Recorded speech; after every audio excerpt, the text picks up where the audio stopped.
মাঠে তো ঘাস আনার জন্য যাওয়াই যাচ্ছে না। মাঠের পাশে যে জঙ্গল আছে, সেই জঙ্গলে নাকি বাঘ এসেছে। তার ভয়ে তো ঘাস আনতে যাওয়াই মুশকিল হয়েছে। হ্যাঁ, তুমি ঠিকই শুনেছ। পাশের জঙ্গলে অনেক বড় নাকি একটা বাঘ এসেছে। তুমি যে ঘাস আনতে যাও, সাবধানে যেও। বাঘের সামনে পড়লে তোমার আর রক্ষা হবে না। ঠিক বলেছ।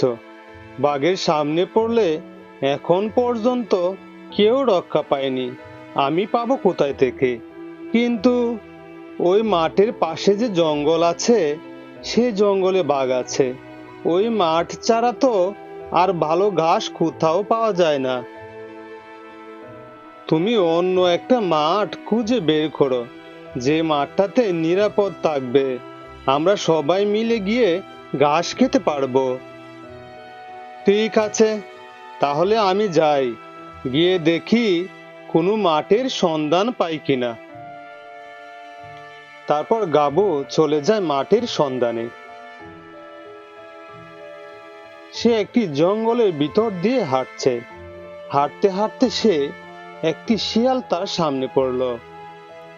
বাহ, ভালোই হলো, সকাল সকাল গাবুকে সামনে পেয়েছি। শুনেছি তার নাকি একটা সুন্দর ছানা হয়েছে।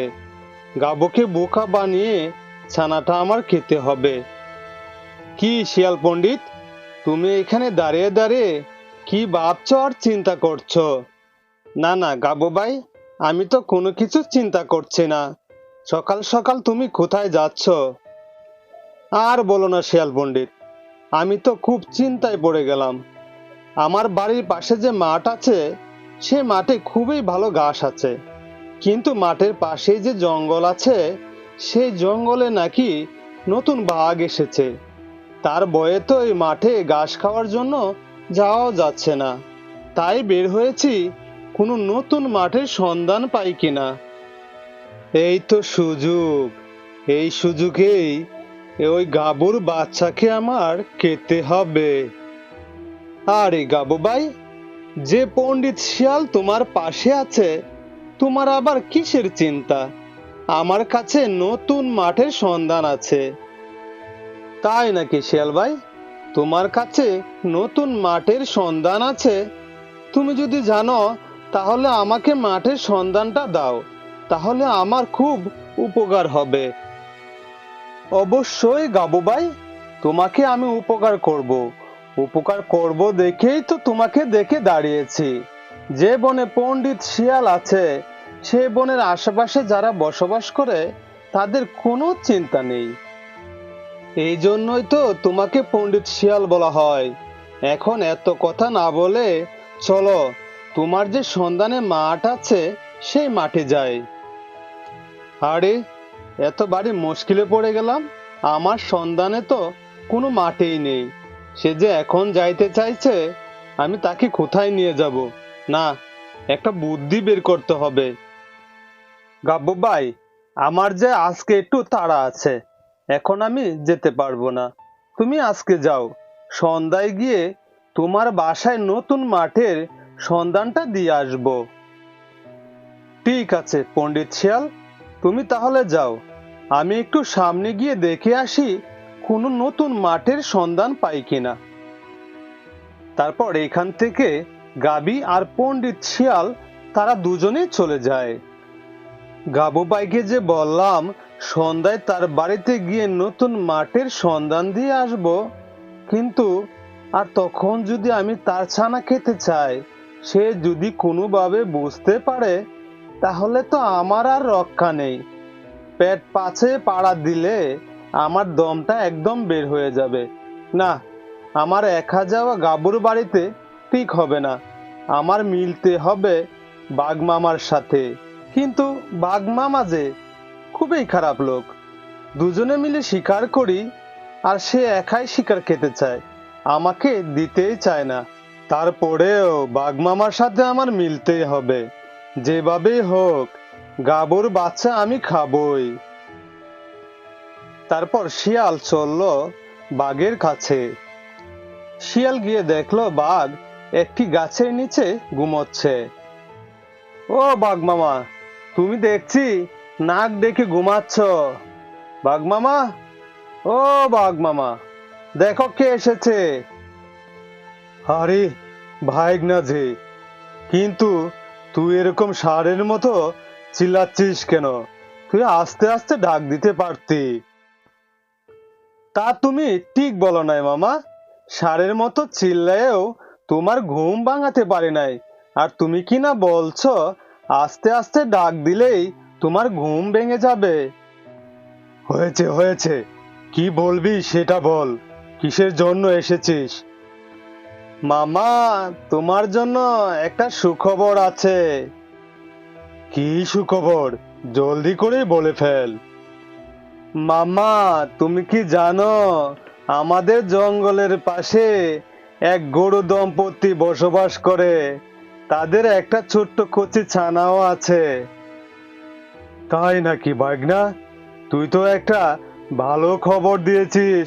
আহ, আমি কতদিন ধরে গরুর মাংস খাই না। চল চল, এখন দেরি না করে ওই গরুর কাছে যাই। আরে মামা, দাঁড়াও দাঁড়াও, তোমার তো দেখছি কোনো ধৈর্য নাই।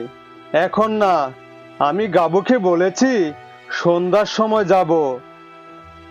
গাবুকে আমি বলেছি আমি একা যাব।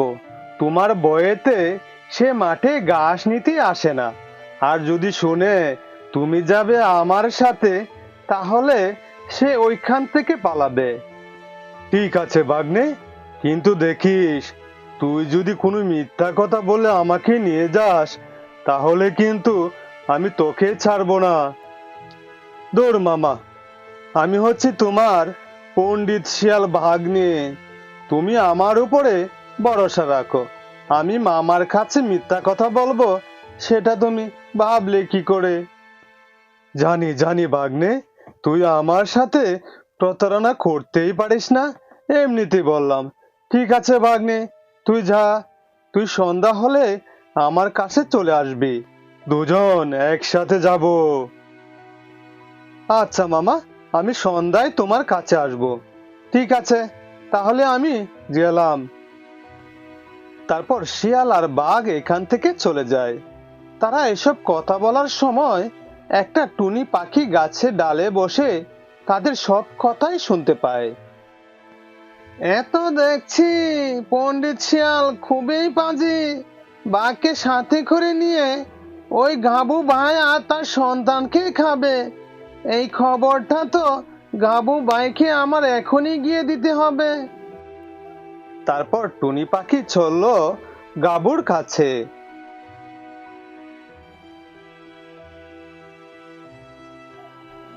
তারপর গাবুর কাছে গিয়ে টুনি পাখি শিয়াল আর বাঘের কথা সব বলে দেয়। কি, এই পণ্ডিত শিয়াল তো দেখছি খুবই পাজি। সে আমাকে সন্ধ্যার সময় এসে নতুন মাঠের সন্ধান দিবে, আর সে কিনা বাঘের সাথে হাত মিলিয়েছে আমাদের খাওয়ার জন্য। হ্যাঁ গাবু ভাই, আমি গাছের ডালে বসে তাদের এসব পরিকল্পনার কথা সব শুনেছি। গাবু ভাই, তাহলে আমি গেলাম, আমার একটু কাজ আছে। ঠিক আছে টুনি মাসি, তুমি যাও। তোমাকে অনেক ধন্যবাদ, তুমি আমার অনেক বড় উপকার করলে।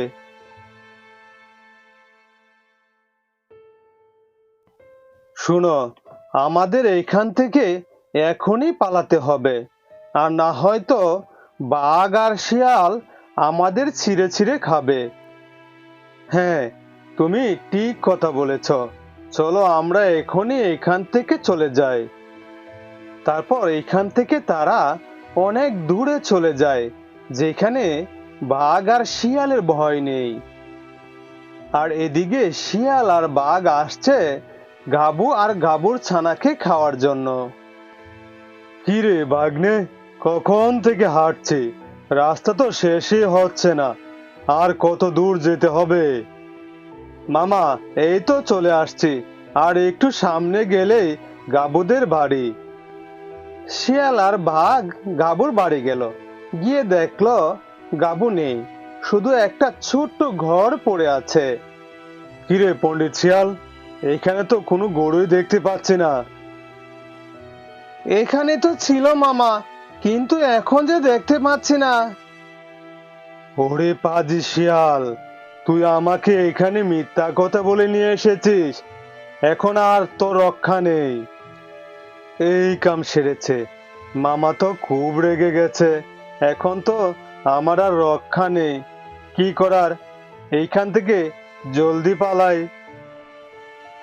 এইসব কথা বলে শিয়াল এইখান থেকে দৌড়ে পালালো। পাজি শিয়াল, তুই আমার হাত থেকে কোনোভাবেই রক্ষা পাবি না। এখন না হয় পালিয়েছিস, তুই সামনে পড়লে তারপরেই তোকে মজা বোঝাবো।